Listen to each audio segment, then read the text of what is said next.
سپاس بەخوا ئێمە وەکو ڕێکخراوی سۆس ئەنجومەنی سەی خوشکانی کۆمەڵی ئیسلامی لە گەرمیان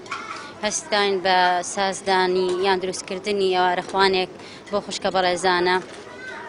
دیارە ئامانجی ئەمەش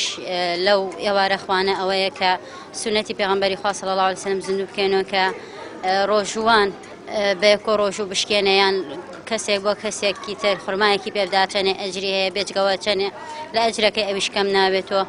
بۆ پتەوکردنی خوشکایەتیمان و زیاتر